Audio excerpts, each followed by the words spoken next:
Certains s'appelaient Joe, d'autres Bill ou Bobby, venaient de l'Ohio ou de Pennsylvanie. Ils avaient juste l'âge de nos fils aujourd'hui. Ils avaient les visages des gamins du pays.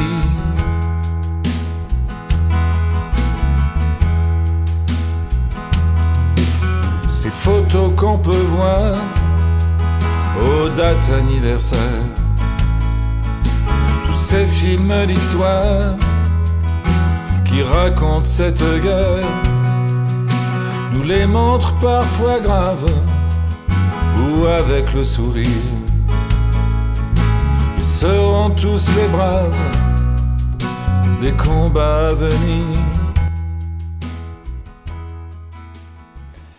Alors Omaha, c'est pas la première chanson qui s'appelle Omaha, je dis ça parce que pas plus tard qu'aujourd'hui j'ai écouté une chanson qui s'appelle Omaha. Par Billy Joe Shaver? Non, par les Counting Crows, qui est une très belle chanson, mais en fait cette chanson s'appelle Omaha parce qu'elle parle du cimetière américain de Saint-Laurent-sur-Mer, et qui est un endroit qui m'a toujours extrêmement ému, dans lequel je me rends plus ou moins régulièrement, enfin voilà, au gré de certaines balades. Et en plus, il se trouve que dans ma vie perso, je connais quelqu'un qui maintenant est décédé, mais qui n'a pas fait Omaha, mais qui a débarqué, qui a fait débarquement, un Américain, qui ensuite est retourné vivre chez lui avec quelqu'un de ma famille. Et donc voilà, je suis toujours très sensible à cet endroit-là, et j'ai fait cette chanson-là qui m'est venue juste après l'enregistrement du premier album, enfin de mon premier album. Et voilà, il y a de la guitare acoustique, et notamment de la guitare cornillon. Et je suis toujours très étonnant, enfin, je suis toujours très ému quand je la chante aussi. C'est une chanson, et quand on la chante dans des endroits un peu restreints comme ça, c'est une chanson qui touche toujours beaucoup les gens, parce que forcément en Normandie, la question des plages du débarquement et d'Omaha, c'est quelque chose, quoi. Il faut remarquer quand même que Laurent aura fourni pour le disque 2 chansons sur la guerre.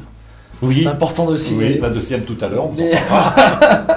Mais c'est normal, la guerre nous a forcément marqué d'une façon ou d'une autre, parce que alors c'est un petit peu ce qu'on dit quand on présente la chanson sur scène, mais on est né dans la même ville, au même endroit. Alors on se connaissait pas à l'époque parce qu'on s'est rencontrés quelques années plus tard en Normandie, mais dans ce Grand Est là-bas, on a passé, Laurent comme moi, notre enfance à aller visiter les lieux de mémoire de la Première Guerre mondiale.